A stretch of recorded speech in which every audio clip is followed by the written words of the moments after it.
Good morning, ladies and gentlemen. This is Right Side Up. My name is Mike Taglavia, and I actually have a guest host today. Welcome back, Nathan Peets. Pleasure to be back with you, Mike. Glad to have you. Glad to have you. So, as the listening audience already knows, and the viewing audience, I've been doing this a number of weeks now by myself because my co-hosts have been very busy. So, how's your summer been going? Well, you just said it. It's been going well, and I'm fitter than I was in wintertime, let's say, but I'm also good. Considerably worn out. Well, that's good, because you'll have plenty of time during the winter to get less fit if you choose. Right. So, if that's one way to put it. But I'm glad that you were able to join us. And as usual, when you do join us, I would like you to start off, do a little devotional for us, and then we'll get into some of the other things that we've chosen to talk about. So, sure, that'd be my privilege. Take it away. Well, just speaking about being worn out, even if you're trying to do what's right, you can get tired in doing a good thing. Yeah. Yes. And that reminds me of a word of encouragement that one of the apostles gave to the church in Galatia. And he tells them in Galatians chapter 6, verse 9, "Let us not grow weary of doing good, for in due season we will reap if we do not give up." I have an illustration. Have you ever planted a garden and then gotten away from it? Yeah. And realized that, no, the garden got away from you, actually? Yeah. Well, that's kind of a metaphor for spiritual life, too. You plant seeds, you water, but then things can grow in and choke it. And right. If you want that garden to bring forth the desired fruit, which is a metaphor for our life, all of the labor, the attentive care, the constant, watchfulness over our own life, those right. weeds are going to grow in and choke it out and shortchange that desired outcome of good fruit. Okay. And the only way to have a good harvest is to be constant in not being weary in doing the things that you need to do. And this applies to you in your vocation and me as a pastor in my vocation.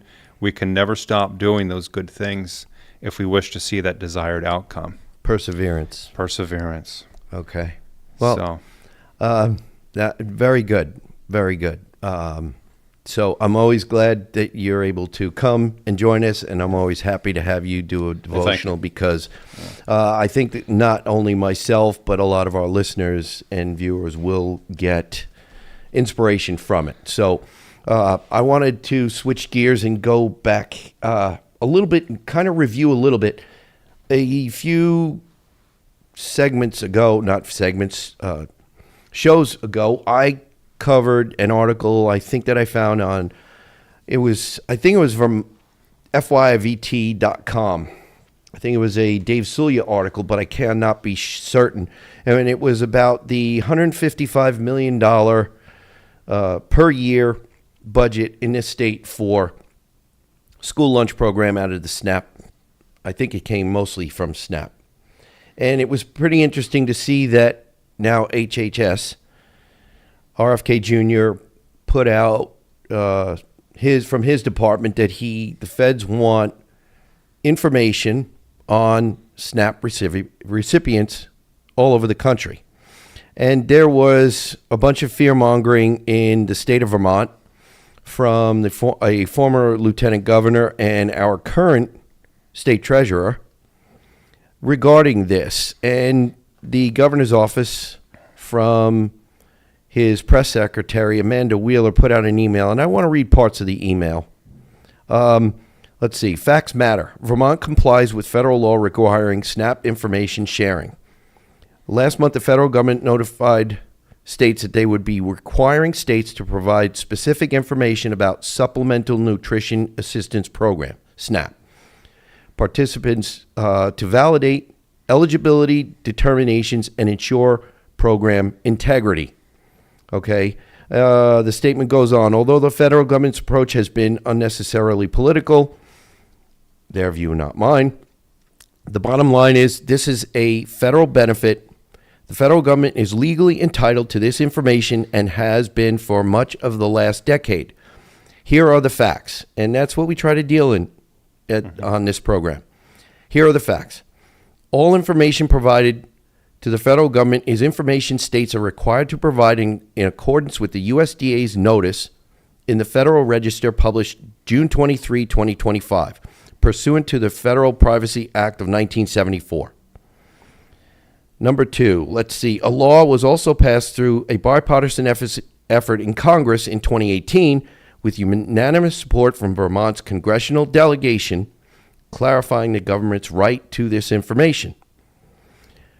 Number 3, there is no conflict with state law, and simply objecting to this request for the sake of political resistance could put the SNAP benefits of thousands of Vermont's most vulnerable at risk.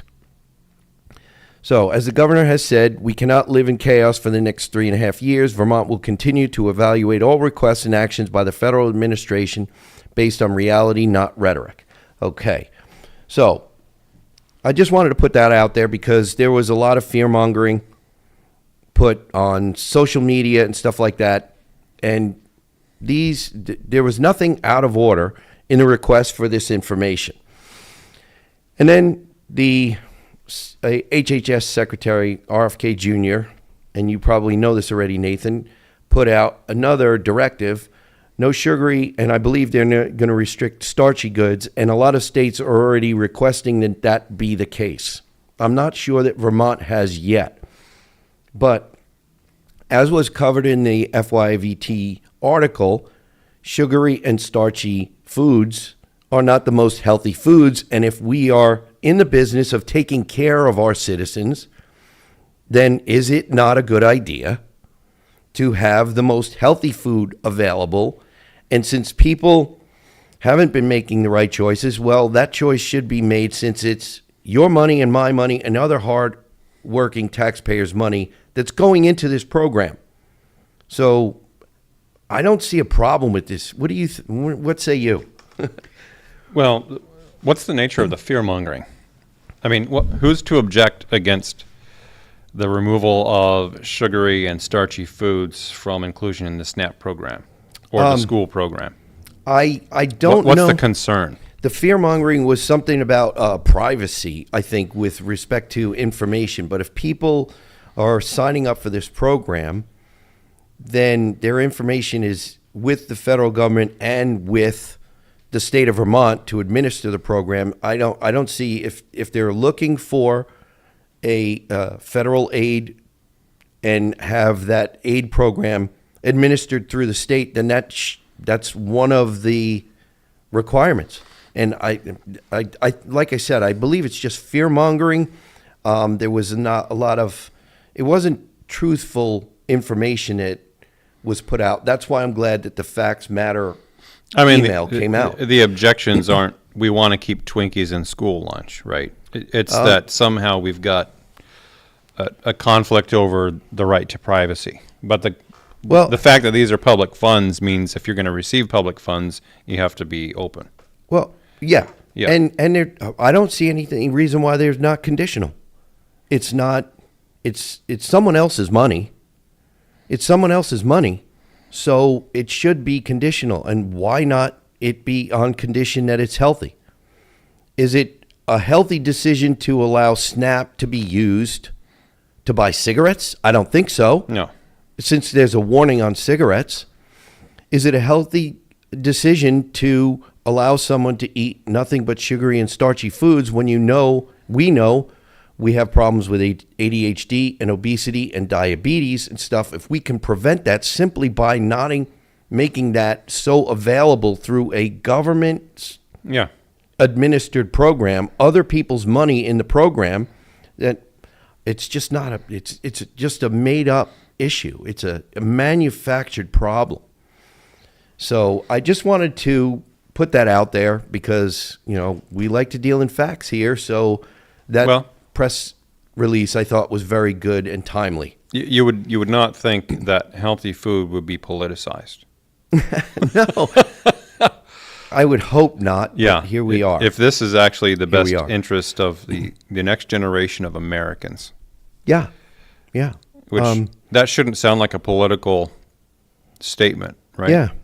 And, I was thinking about this the other day. If you go into a hardware store or a big box store and buy something like a faucet a kitchen faucet or a bathroom faucet, there's always this little piece of paper that falls out that says from Prop, I don't know, 65 or something from California, that contains something that has been found by the state of California to cause cancer, right?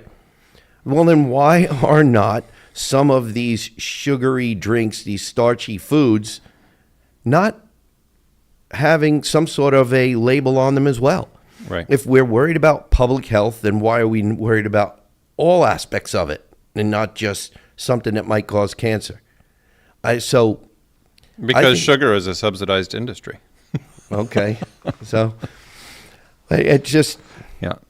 I don't know. I think, the HHS took a step in the right direction, and Yeah. a lot of states are following suit. I don't know that we've had any statements from any Vermont agencies saying that will be restricted, but I do know that I spoke with a friend just last week regarding this, waiting online at a convenience store, and someone with 2 cans of beer and a pack of cigarettes who didn't have enough cash, wanted to put those items on a SNAP card or an EBT card.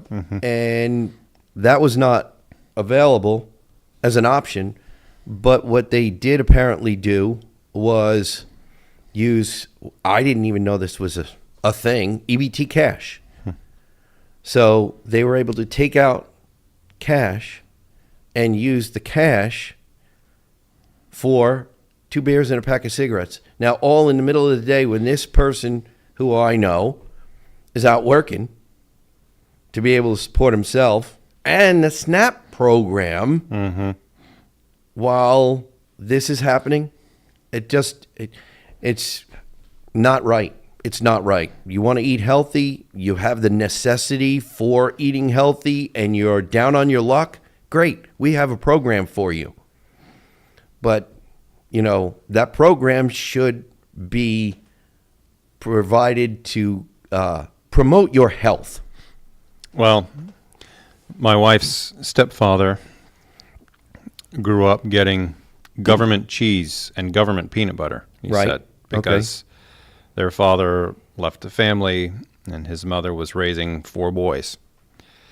It So was there healthy. was- It was it was healthy food. It was was- actually bodybuilding good food. And But there was a now need. there are so many things that are available through the government. So this isn't, people saying, well, no one should get anything if they're on hard times. That's not what this is about. It's No. And no why one aren't we said that. giving them healthy food? Why are we Yeah. opening them up to the whole food industry with all of the crap that's put into it? And I'm not saying they shouldn't be able to buy those things. Right. But if there's a condition on what they can buy with that kind of a program, Right. that there's not a problem. If for some reason anybody gets back on their feet and they want to go out and take their hard-earned money and buy whatever, that's their choice. But Cap'n Crunch. to take someone else's money Right. to buy unhealthy food for yourself or your family, I think should not be an option in the program. Right. It just shouldn't. So I applaud the decision of HHS, and I hope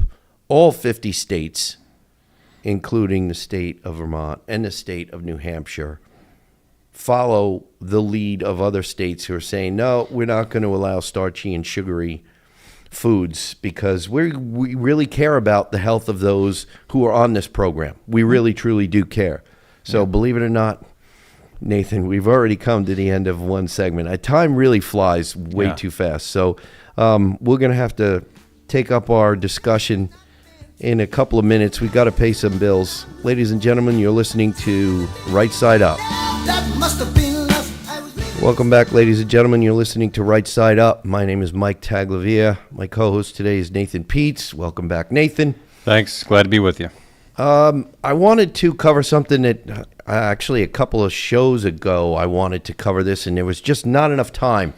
But this is important for Vermonters who are dealing still with the Global Warming Solutions Act. This is dated July 29, 2025. This is an article out of Vermont Daily Chronicle by Paul Bean. A Vermont Superior Court judge has dismissed a lawsuit brought by Conservation Law Foundation against the Vermont Agency of Natural Resources, ANR. The CLF sued the state for failing to change the rules on the climate action plan that would put Vermont at a trajectory to meet the mandated goals, and I stress mandated, within the Global Warming Solutions Act of 2020, GWSA. Let's see. The July 11 decision clarifies the limits of legal challenges to the state's climate action efforts and has drawn sharp commentary from Vermont's Secretary of Natural Resources, Julie Moore. Quote, this case demonstrates the problematic nature of the Global Warming Solutions Act's expansive private right of action provision, end quote, said Moore in a written statement to VDC yesterday morning. Quote, I remain disappointed that the Conservation Law Foundation chose to file a suit that diverted staff resources from the work needed to implement climate solutions to respond to their misguided claim, end quote.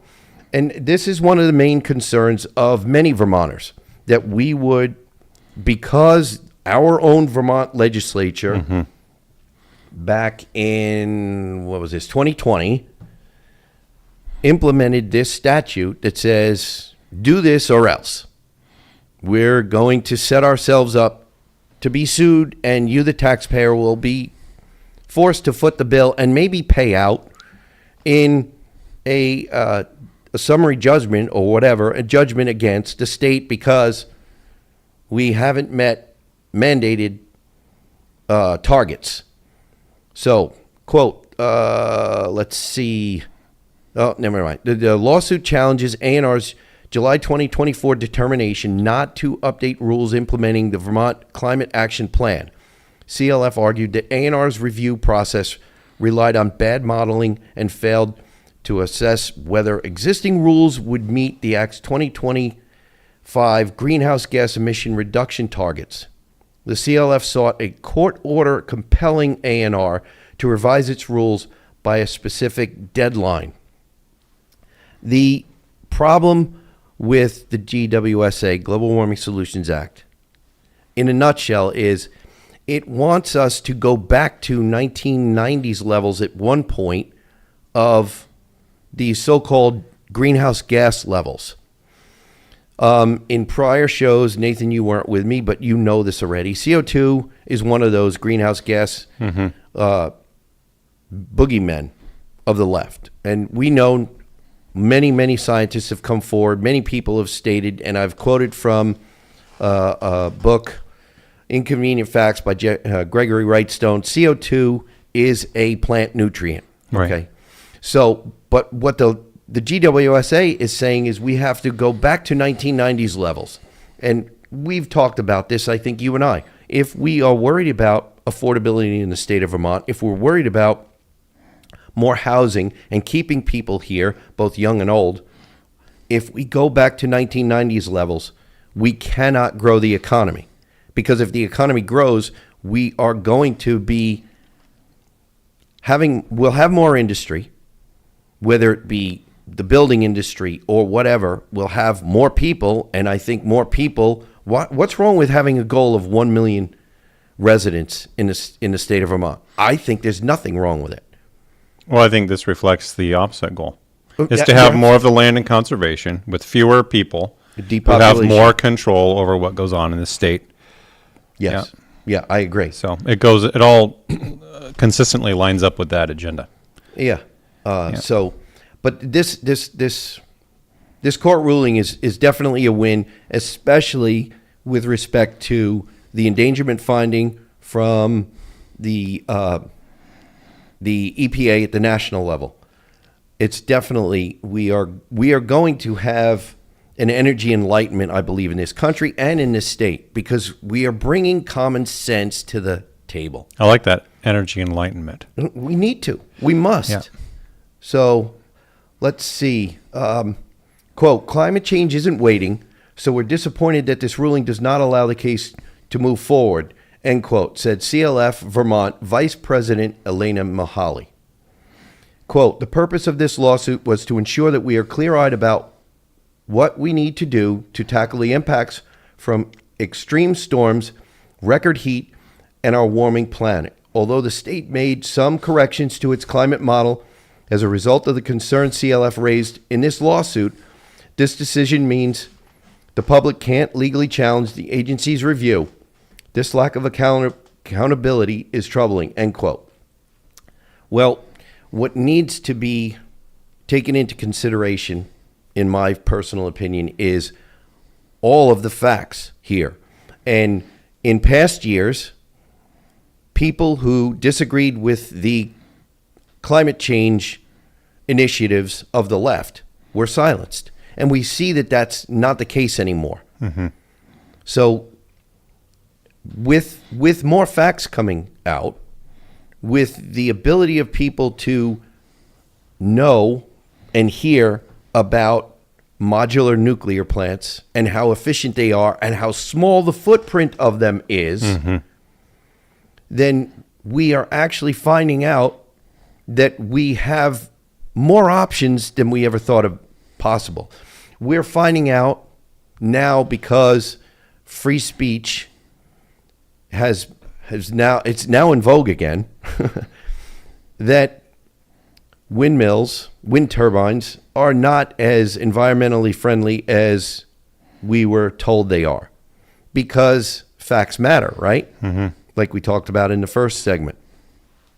So I'm glad that this lawsuit was able to go forward the way it was, and that the judge did have the finding that he did. Let me get back to the article here, because there's a little bit more meat here. Mahaly is the daughter of Representative Mark Mahaly, Democrat, Washington 6, who voted for the Clean Heat Standard as well as a number of climate-related bills. Judge Timothy B. Tomasi ruled that the GWSA is meant to enforce statutory deadlines, not to challenge the substance of A&R's decision-making. The court found that A&R met the July 1, 2024 deadline for reviewing the climate action rules as required by the Act, rendering CLF's claim as not permissible. The GWSA, enacted in 2020, mandates specific greenhouse gas emissions reduced by 2025, 2030, and 2050, transforming earlier aspirational goals into binding legal requirements. This is the problem with the Act. They should be reversed and made to only goals, because common sense dictates that they should be only goals. If we are looking to grow the population, especially to bring young people, especially to bring tradespeople, because we have a housing crisis, we need to take the entire picture into consideration, not just one piece of the puzzle, right? So let's see what else. The Act includes 2 citizen suit provisions that allows challenges to A&R's failure to meet rulemaking deadline, and one that permits suits if rules fail to achieve emission mandates, as evidenced by the state's greenhouse gas emission inventory. Well, if I'm not mistaken, the EPA is going forward with changing the designation for CO2, that it's not a pollutant. So Good. the greenhouse, the greenhouse gas emissions with respect to the GWSA is going to need to change, unless they want to completely ignore the federal definition. Now, that's possible, and then I'm sure that would wind up being challenged. But I just wanted to cover this, ladies and gentlemen, because it's a big deal. It's helped to make, the GWSA has helped to make the state less and less affordable. That, coupled with the Clean Heat Standard, which right now is just on the shelf. It hasn't gone away. It needs to be voted down and voted out and run through the shredder, and it hasn't yet.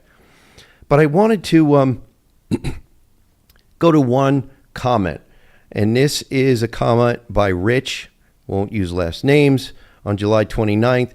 The real blame lies with Vermont's Democrat progressive legislators who made it possible that virtually anyone can claim to be a party to an environmental lawsuit against the state of Vermont.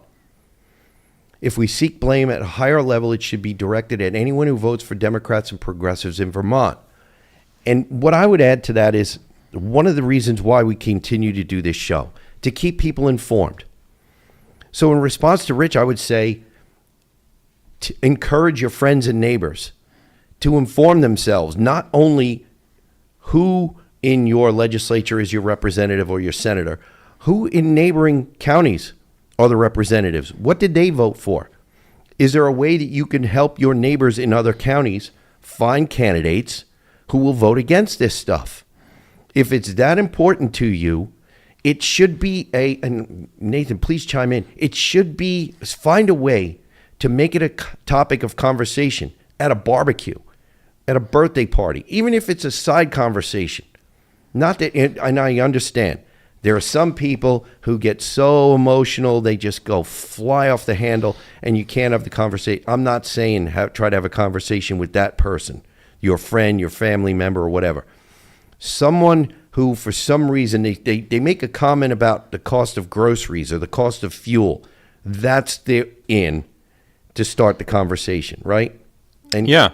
Well, aren't you glad that your elected representatives have opened you up to liability in this way? I'm not. Right? I'm not. The increase in cost of living isn't enough. Let's add an extreme legal liability on top of this. Right. That the whole state's citizenry could be penalized because of this radical agenda. Yeah, and our tax dollars, like Yeah. the Secretary Moore said, she had to take resources away to concentrate on answering to this lawsuit that thankfully was dismissed.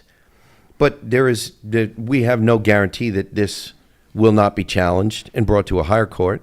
We have no guarantee that there will be another suit taken from another TAC. Right. Because lessons were learned, I'm sure.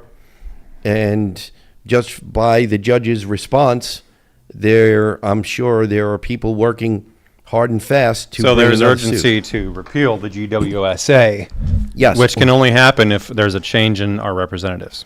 Or a lot of pressure from ladies and gentlemen in the audience Yeah. and their friends and family members who actually live in the state of Vermont, who are engaged or willing to get engaged, to send emails and make phone calls, because there are bills on the wall regarding the Global Warming Solutions Act right now, ladies and gentlemen. Right. They were right there.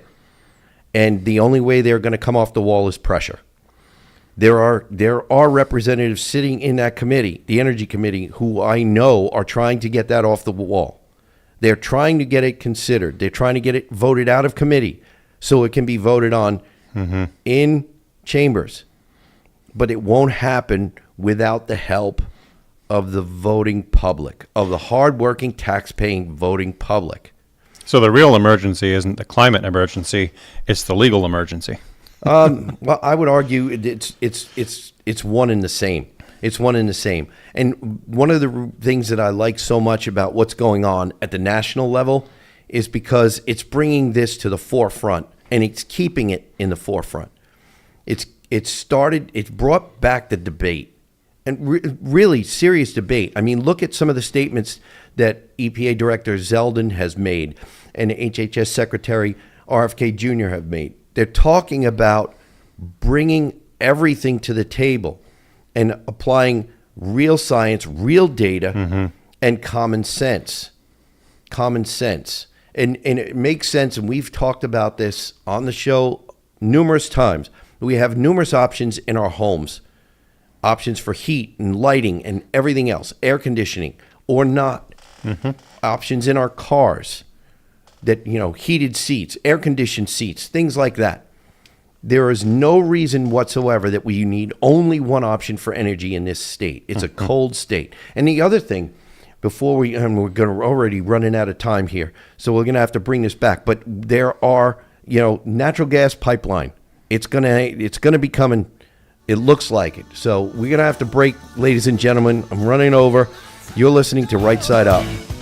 Welcome back, ladies and gentlemen. My name is Mike Taglavia. You're listening to Right Side Up. My guest host today is Nathan Peets. Nathan, before we get back into our argument, our debate, our discussion, I want to remind all of our listeners how you can get a hold of us and how you can find us.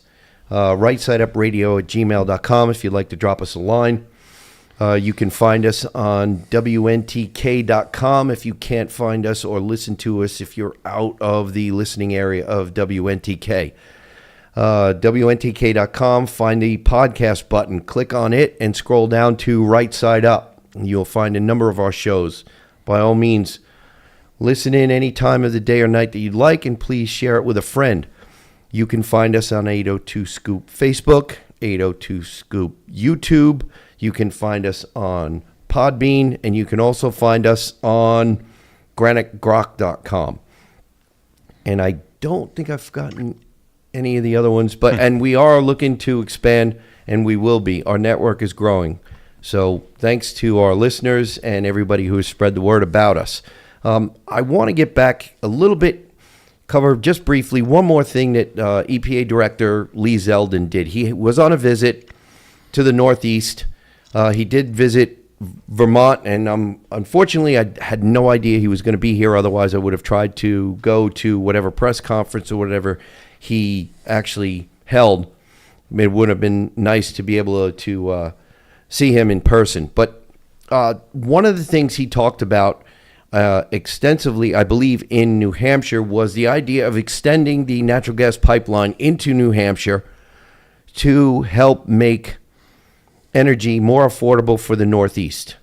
It would greatly improve the economy of New Hampshire and Vermont. I'm sure it would make natural gas much less expensive, and it would make both New Hampshire and Vermont cleaner. I believe the number is 36%. We would have been 36% cleaner if over the last decade or two we actually had more natural gas available for energy usage with respect to generating electricity and heating our homes. That's a huge number. Yeah.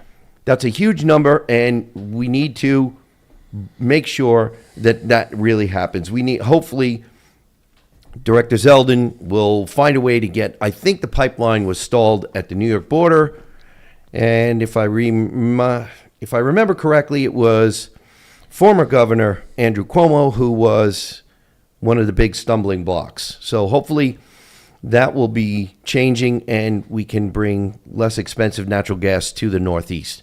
One last thing I wanted to cover, Nathan, and this is a feel-good story, and you and I have talked about having something to smile about, Yeah. and especially at the end of the program. So this is an article out of Vermont Daily Chronicle dated August 8.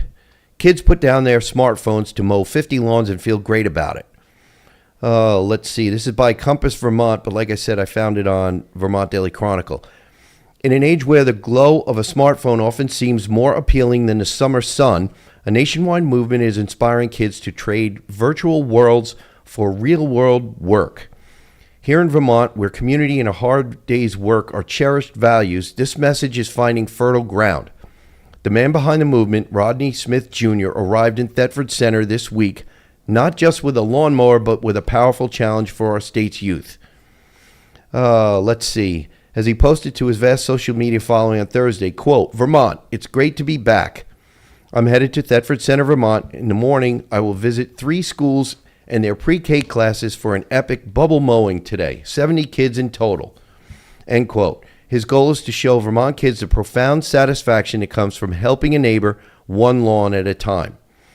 Okay, so this is a little background on how he got started. The nationwide movement began with a simple act of kindness in 2015.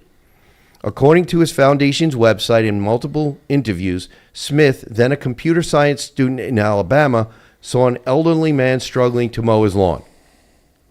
He felt compelled to stop and help. That single encounter, which Smith has often referred to as divine appointment, sparked a powerful idea. He realized that a simple task he could perform easily was a significant burden for others.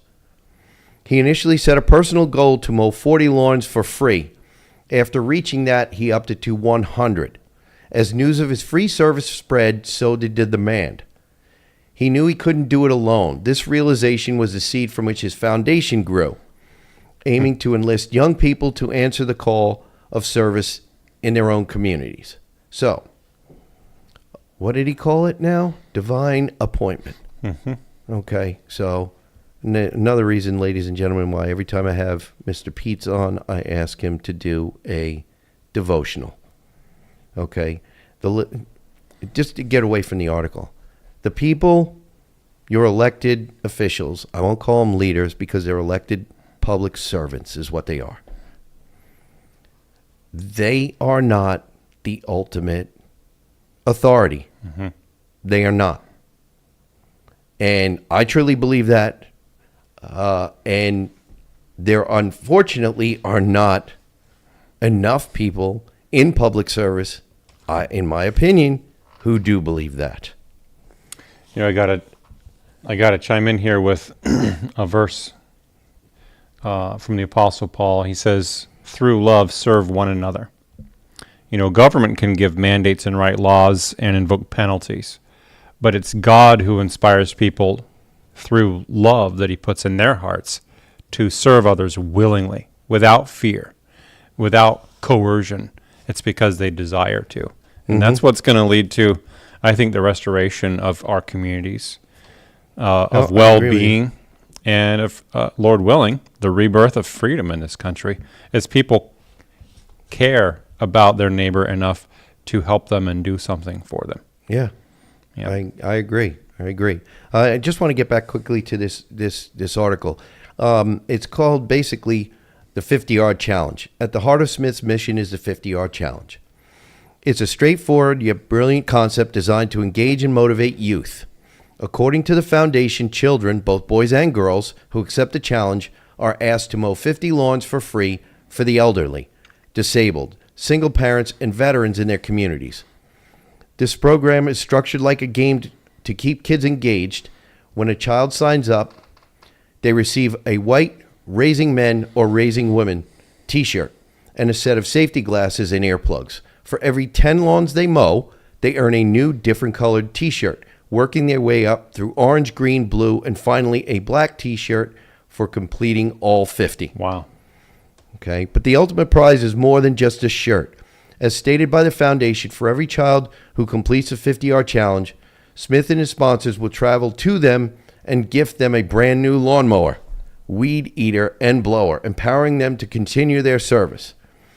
Initially named Raising Men Lawn Care, Smith quickly saw the need for inclusivity and established the Raising Women branch to encourage more girls to join. The move, he has noted, has been a resounding success. Okay, so I like this because we've seen how, in the title of the article, getting young people, getting kids away from their smartphones. It's great that they're engaged with their computers. People like me, I don't like my smartphone. I don't like my computer. All right, I rather be outside in the outdoors. But to get kids outside, to get them to do physical activity, whether it be work or play, I think is a great thing. And getting young people to learn about sweat equity is the best part of this whole 50-yard challenge.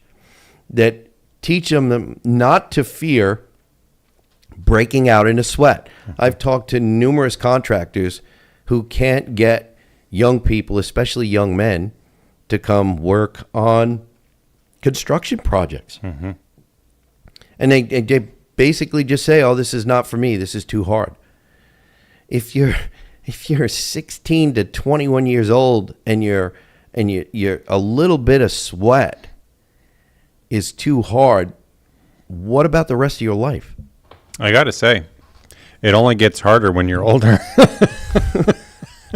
Yeah, I'd much rather not be out sweating in the sun at my age. I did plenty of that when I was younger. Plenty of it. Yep. So, but yeah, this I think is a great program. I'm glad he brought his. And what's the name of the program again? Oh, it's called the 50-Yard Challenge. Let's see. Let me get back into this a little bit. While the free yard work is a lifeline for many, the program's deeper impact is on the kids holding the handles. In a culture when criticized Often criticized for youth disengagement, Smith has found a way to teach profound lessons that are frequently underreported in stories about his work. This isn't, just about free labor. It's a hands-on curriculum in responsibility, empathy, and community. Participants learn to communicate with adults, manage their time, and take pride in a job well done. The stories shared on the Foundation's social media are a testament to this, with parents reporting a noticeable increase in their children's confidence and sense of purpose. I mean, this is just winning all the way around, right? Yep. His latest initiative, the Bubble Mowing Days, like the one in Thetford Center, targets an even younger audience. Pre-K students armed with bubble mowers get an early, joyful introduction to the idea of service. While no grass is cut, a seed of community spirit is planted. According to Smith, the goal is to show kids from the earliest age that they can have a positive impact on the world around them. And this is one of the reasons why I talk a lot about education. I talk a lot about young people. And young people are going to be the ones to fix it. You know, we have the left. Mao did what he could to turn the youth against their elders. Yeah. And programs like this, teaching kids responsibility and the reward is for a job well done, is going to prevent our youth from turning against us and believing basically a lie that has been around for decades and has been trying to eat away at our society and our constitutional rights forever. So this was a good thing, and I'm glad that I found this to end our show today, because you know there's so many things that you could find that are Right.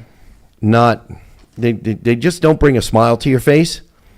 And this is one of those things where, you know, you have somebody who's inspiring kids to get outside and help others and learn about, you know, doing a job and the satisfaction from a job well done. And I'd just like to point out, by his own admission, who's the one who set all this up? It's God. Yeah. God is not weary in well-doing, and we should keep on because we're co-laborers with God. Yeah. So,